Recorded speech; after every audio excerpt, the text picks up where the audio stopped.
New at 11, strike authorized for another Clark County school district. Thanks for joining us. I'm Christine Pedowanich. This time, we are talking about classified workers in Vancouver public schools. The union's bargaining team and the district have been unable to reach an agreement on a new contract. Our Alma McCarty joins us in the newsroom with the latest information. Alma. Yeah, well, Christine, we got word around 9:30 this evening that this authorization passed. However, this doesn't mean a strike will begin tomorrow. The union president tells me that they want to give families and the district time to prepare.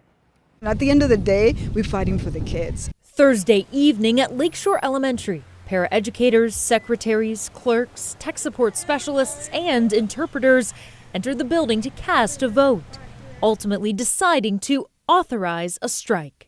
We just are wanting the district to see the needs that we have as far as attending to our students. We don't do this for the money. Chipo Sowards, president of the Vancouver Association of Education Support Professionals, is also a media clerk at Hudson's Bay High and Lincoln Elementary Schools. When parents drop off their kids at school, that the kids are safe. So that's what we're fighting for. She explains they're looking for more training, competitive salaries, and safer staffing levels. This in order to attract and retain workers at Vancouver public schools. The turnover, that was one of the biggest things because of a lot of contract paraeducators. But we want like the employees, people who are experienced, who are skilled, who know those kids. Kids respond better to stability. The union, which represents more than 800 classified staff, says they've been in negotiations since April. The current contract expired at the end of August. Vancouver Public Schools shared a statement with families about the status of negotiations, writing in part, "We remain hopeful that an agreement can be reached and that a strike will not be needed. Our support staff and the care they provide for our students are crucial to our school's operations every day." Strike or not, district management say their goals remain the same: to continue bargaining with their labor partners until they can reach a fair contract that honors and respects the staff within the limits of their resources. And at this time, we do not have a potential strike date. Mediation, however, continues between union members and the district, with the next session scheduled for tomorrow. Christine, back to you. Yeah, we'll keep an eye on what happens. Thank you, Alma. Meantime, good news for students and families in Evergreen public schools, where the strike is officially over. Union members that included paraeducators and bus drivers, among other classified staff, voted to ratify a new deal with the district today, putting an end to a walkout that has delayed the start of school for more than 2 weeks now. Students are expected back in the classroom tomorrow. The district says it'll release more information soon about the plan to make up the 12 missed school days. Meanwhile, students in the LCenter School District are also expected to head back to class on Monday after the district and the teachers union reached a tentative agreement to end their strike. Both sides reached a deal tonight, a little over a week after teachers walked off the job. School will stay closed on Friday as the union's 105 teachers meet to vote on the new contract. If the deal is ratified, classes will resume. And taking a step outside, looking from our Rose City Skycam now, always loving the lights on the water there. 63 degrees in downtown Portland on this Friday Eve. Chief Meteorologist Matt Savino here now with a first look at your weather impact forecast. Matt, gray for most of the day, but things are changing. They are going to change for the sunnier tomorrow. We even had a few sprinkles around town earlier this evening. Didn't amount to anything, but several people said, hey man, I had a raindrop hit me in the head. So that happened from the low clouds that we have. It is 62 in Portland right now. Our high temperature today only made it to 69. That's about 10 degrees below average for this time of the year. 70s all around us. I mean, literally, Scappoose, Hillsborough, Aurora, even out Hood River, 72. A little bit more sunshine once you get out of the Portland core and then down the valley. It warms up. Eventually, you hit the 80s in Medford and then over in eastern Oregon at La Grande, and they're still dealing with thunderstorms in the extreme part of northeast Oregon, or extreme northeast Oregon. That's it up in Wallowa County here, up towards Dayton and Walla Walla. We got a few showers and thunderstorms left over too. But these are beginning to wind down and settle down for the night, which is great, but they are going to pop up again tomorrow afternoon. But for us, sunny and warmer Friday and especially Saturday. We should be back in the 80s for the first time in a while on Saturday. And then it all goes cool and wet on Sunday as another system comes in, our first fall-like system of the month. That's going to bring some pretty widespread rainfall. Then we warm up again next week, so we're up or down, but it looks like our warmest weather in quite some time will come early next week, even though Saturday is going to be great. More on all of this, of course, in a bit. Christine, back to you. Sounds great. Thank you, Matt. Let's get you caught up now on tonight's other headlines. The Clark County Sheriff's Office needs your help to find a man accused of stabbing his mother. It happened early this morning at the Oaks Mobile and RV Park in Woodland. That's where investigators say 30-year-old Miguel Bravo stabbed his mom, then took off. Bravo's mother was taken to the hospital with non-life-threatening injuries. Authorities say Bravo drove off in a white 2005 Acura. He's believed to be armed with a knife and should be considered dangerous. And in Gresham, police there also hope someone can help them find this man who they believe burglarized City Hall over the weekend. You're looking at photos taken from a surveillance camera. Investigators say he broke into multiple offices early Saturday morning, targeting electronics and city credit cards. While the thief made off with some items, police say they found much of the stolen property a few blocks away.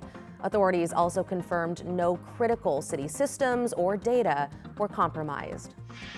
And a Portland family said they've resolved a racial incident with a local Catholic school that led to their son getting expelled. Karis and Mike Phillips said the Madeline School apologized after their son was expelled for reporting a student he said called him a racial slur. The then principal called the police on the family as they tried to address the issue. That principal was later fired. New tonight, a vigil was held for conservative activist Charlie Kirk.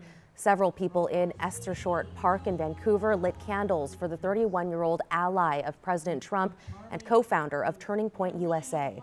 Kirk was speaking to a crowd at Utah Valley University when he was shot and killed yesterday. And tonight, a wide-scale manhunt continues for the person responsible for assassinating Kirk. The FBI released these photos today of the man that they're calling a person of interest. They believe he fired a high-powered rifle at Kirk from a rooftop 200 yards away before escaping into a nearby neighborhood where he apparently ditched the gun, which investigators recovered. The FBI is now offering a $100,000 reward for any information that leads to an arrest. Back in Portland, we reached out to Randy Blazak, a sociologist and expert on political violence. He says the country is at a crossroads where people can choose division and more violence or focus on common values to bring us back to the center. He says part of the problem, social media, magnifying political extremes and making us feel more divided. After Charlie Kirk's assassination, he is now concerned about the possibility of retaliatory violence.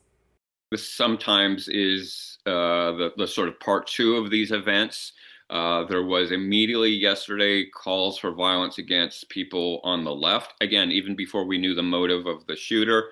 And that puts Portland, again, in sort of the crosshairs. Our Tim Gordon interviewing him earlier today. Blazak says he is especially worried that Portland could be targeted because of its negative depiction by right-wing groups and individuals. Firefighters in Gresham will soon have a new training tower thanks to state and local funding. But first, they have to tear down the old one. And as Catherine Cook reports, that task has its own story about community support. In life, we're always looking for ways to learn and hopefully building each other up along the way. These folks in hard hats are doing both. Cutting handrails. While tearing something down. And then we will start bringing the structure down from the top. What you see? 4 stories of concrete, brick, and steel. What you don't see? Countless stories from thousands of Gresham firefighters who trained here for 56 years. Times have changed since this thing went up.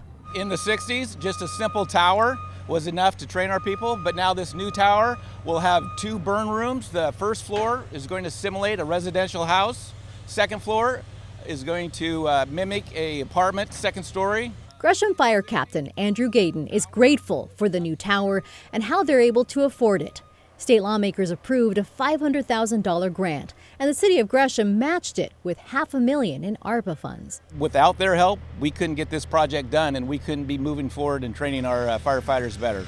Which brings us back to the hard hats. Their training has already begun. These workers are apprentices with the Oregon and South Idaho chapters of LIUNA.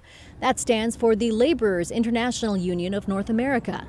They're donating their time at this site while learning their trade. And to be able to come out here and have live training, as well as be able to see that the fire department gets their newest and latest and greatest on their training facility, it's huge. It's a win-win for everyone. And everyone, it seems, wanted to join in. Sunstate heard about the team effort and donated their equipment. So did North Star. And the list goes on. Every member that's up here is really enjoying the fact that they're part of this community that's giving back. The very first story in a brand new chapter for East Multnomah County. Construction on the new training tower is set to begin next month. By the way, if you want to learn more about the LIUNA apprenticeship program, you'll find more information, including an application at OregonLaborers.com. Christine. Yeah, love the community aspect of that story. Thank you, Catherine.